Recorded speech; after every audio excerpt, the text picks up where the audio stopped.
Halo semuanya, perkenalkan nama saya Abi Alfianda, mahasiswa Pendidikan Kewarganegaraan Universitas Pendidikan Indonesia.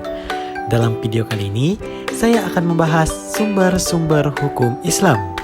Sebelum masuk ke pembahasan, saya akan terlebih dahulu memperkenalkan dosen pengampu mata kuliah Hukum Islam Program Studi Pendidikan Kewarganegaraan.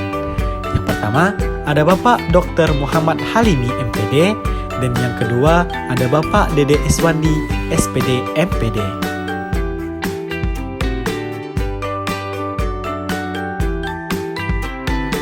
Teman-teman, sumber-sumber hukum Islam dibagi menjadi dua, yaitu sumber hukum Islam yang telah disepakati dan sumber hukum Islam yang masih diperdebatkan.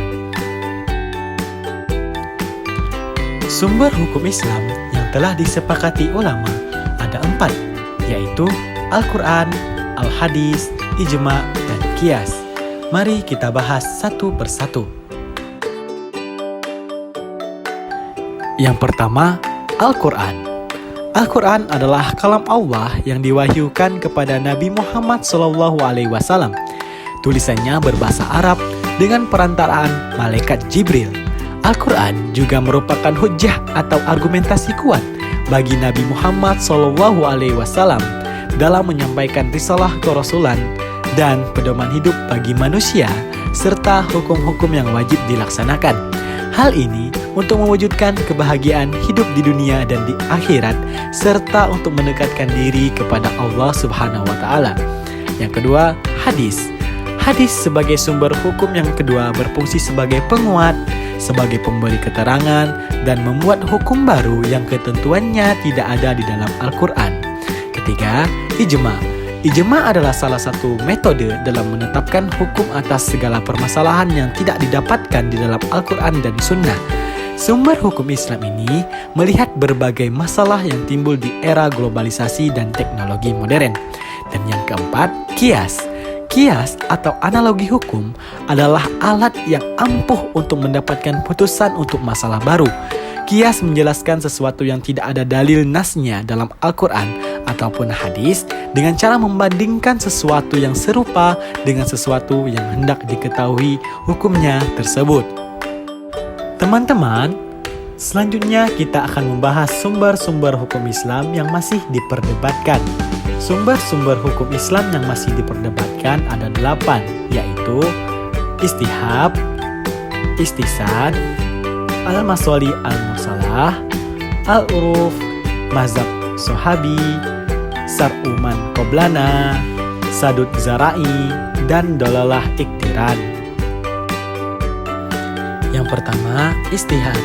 Istihad dalam Islam merupakan upaya mendekatkan satu peristiwa hukum dengan peristiwa lainnya sehingga keduanya dinilai sama hukumnya. Pada dasarnya merupakan suatu metode penemuan hukum berdasarkan hukum yang sudah ada sebelumnya selama belum ada dalil baru yang menyatakan sebaliknya. Yang kedua, istisan. Istisan adalah kecenderungan seseorang pada sesuatu karena menganggapnya lebih baik, dan ini bisa bersifat lahiriah ataupun manakuyah meskipun hal itu dianggap tidak baik oleh orang lain. Ketiga, al-masoli al-mursalah. Masalih mursalah adalah kemaslahatan yang selaras dengan tujuan hukum yang ditetapkan oleh syar'i. Akan tetapi, tidak ada satu dalil yang spesifik yang menerangkan tentang diakuinya atau ditolaknya kemaslahatan itu. Keempat, al-uruf. Al-uruf merupakan kebiasaan mayoritas manusia yang telah berulang-ulang dan berlaku terus-menerus dalam masyarakat yang berkonotasi ma'ruf baik universal maupun lokal yang mengikat mereka yang terdiri dari perkataan dan perbuatan yang diperhatikan dalam penerapan hukum Islam. Kelima, mazhab sohabi. Mazhab sohabi ialah pendapat sahabat Nabi SAW tentang suatu kasus yang tidak dijelaskan hukumnya secara tegas pada Al-Quran dan Sunnah. Keenam, syar'u man qoblana. Syar'u man qoblana ialah hukum-hukum yang telah disyariatkan Allah kepada umat-umat terdahulu yang diturunkan melalui para nabi dan rasul untuk disampaikan kepada seluruh masyarakat pada waktu itu. Ketujuh, sadud zara'i. Zara'iyah artinya wasilah atau jalan yang menyampaikan kepada tujuan.